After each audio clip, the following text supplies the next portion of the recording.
భారత్ ఆఫ్ఘనిస్తాన్ మధ్య జరగాల్సిన 3 టీ20ల సిరీస్ కోసం ఏర్పాట్లు ముమ్మరంగా జరుగుతున్నాయి. మొట్టమొదటి టీ20 మ్యాచ్కు వేదికైన మొహాలీ ఇప్పటికే సిద్ధం కాగా 2 జట్ల ఆటగాళ్లు ఇప్పటికే అక్కడికి చేరుకుని ప్రాక్టీస్ కూడా ప్రారంభించారు. ఇక భారత అభిమానులు సైతం ఈ మ్యాచ్ ఎప్పుడు మొదలవుతుందా, మళ్లీ క్రికెట్ పండుగ ఎప్పుడు షురూ అవుతుందా అని ఎదురు చూస్తున్నారు.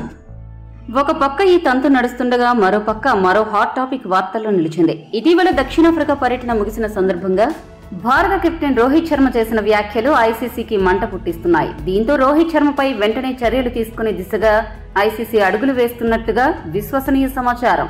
ఆ వివరాలకు వెళితే, వాస్తవానికి ఏం జరిగిందంటే, దక్షిణాఫ్రికాతో జరిగిన 2వ టెస్టు కేవలం 2 రోజుల్లోనే ముగిసింది. ఆ సందర్భంగా రోహిత్ మాట్లాడుతూ, రెఫరీలు ఈ మ్యాచ్ చూసే ఉంటారు.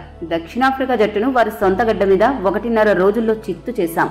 అంత మాత్రాన ఈ పిచ్ చెత్త పిచ్ అని సర్టిఫికెట్ ఇవ్వలేం కదా. మరి భారత్లో ఏదైనా మ్యాచ్ తొందరగా ముగిస్తే మాత్రం వారు పిచ్లో లోపం ఉందంటూ ఇష్టానుసారంగా సర్టిఫికెట్లు ఇస్తూ ఉంటారు.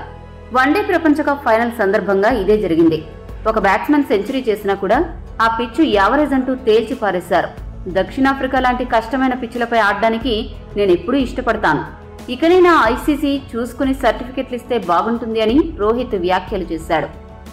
నేరుగా రెఫరీలను టార్గెట్ చేస్తూ రోహిత్ ఈ వ్యాఖ్యలు చేయడం ప్రస్తుతం చర్చనీయాంశంగా మారింది. అందుకే ఐసీసీ రోహిత్ పై యాక్షన్ తీసుకునే ప్లాన్ సిద్ధం చేస్తుందని భోగట్ట. బహుశా కొన్ని మ్యాచ్ల నిషేధంతో పాటు మ్యాచ్ ఫీజులో కోత కూడా విధించే అవకాశం ఉంది. ఈ వీడియో మీకు నచ్చితే లైక్, షేర్, కామెంట్ చేయండి. మరిన్ని స్పోర్ట్స్ అప్డేట్స్ కోసం మా ఛానల్ను సబ్స్క్రైబ్ చేసుకోండి.